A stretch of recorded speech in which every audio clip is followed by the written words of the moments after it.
Hello and welcome to my desk. Today it's Cozy Mystery / Fantasy Story Time. I'm going to read you a bit from the first book in my Magical Bookshop series called Every Trick in the Book.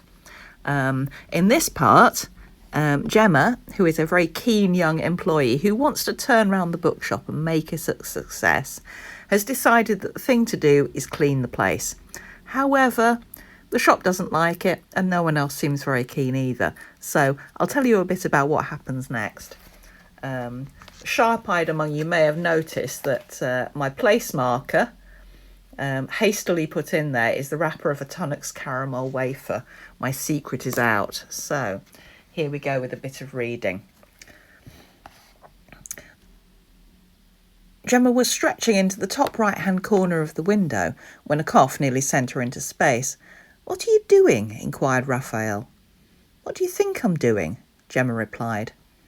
Raphael said nothing for a moment, but gazed at the window. "I heard squeaking," he said. "That," said Gemma, wringing her cloth out, "is the sound of clean."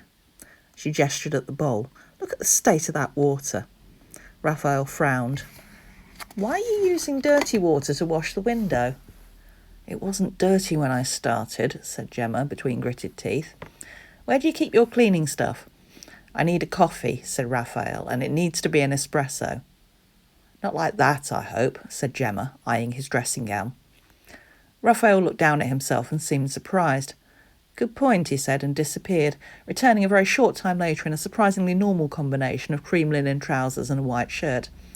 "Back soon," he said, and loped off. As he opened the door, the bell rang and a fine mist of dust floated down. "I give up," said Gemma.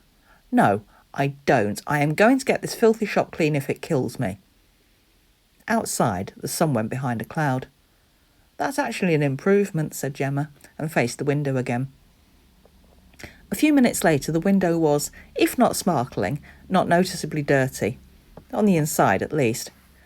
Gemma looked at her watch. 15 minutes until shop opening time. "I can nip out and do the outside as well," she thought, "with fresh water."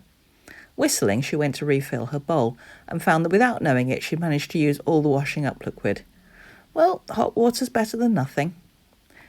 10 minutes later, Gemma re-entered the shop, reasonably pleased with the state of the window, and found Folio chewing the broom which had been part of her Harry Potter window display. "That's a good idea, Folio," she said. "If I can't wash the floor, at least I can sweep it."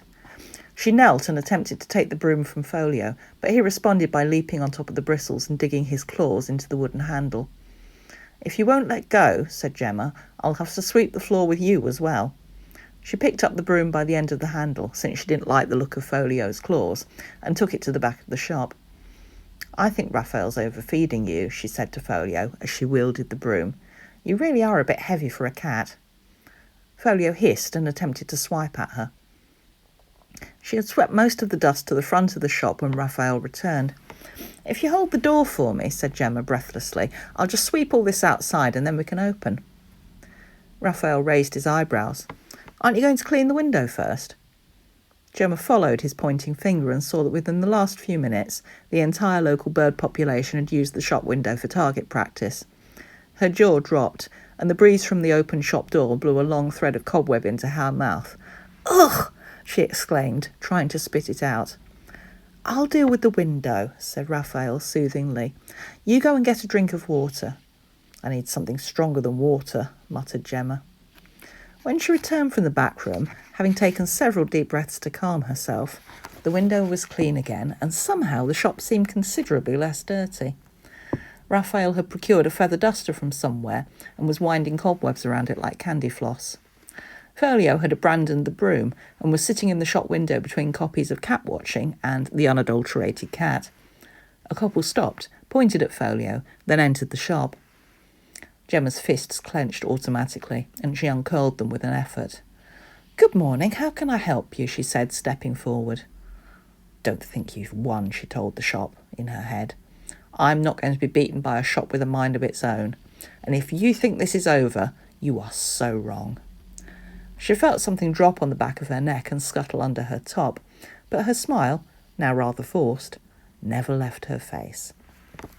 So, if you've enjoyed that reading, then this is Every Trick in the Book, first book in the Magical Bookshop series, which you can find on Amazon, and it is in ebook, paperback, and there's also an audio version of the first 3 books. If you do pick up a copy, hope you enjoy it.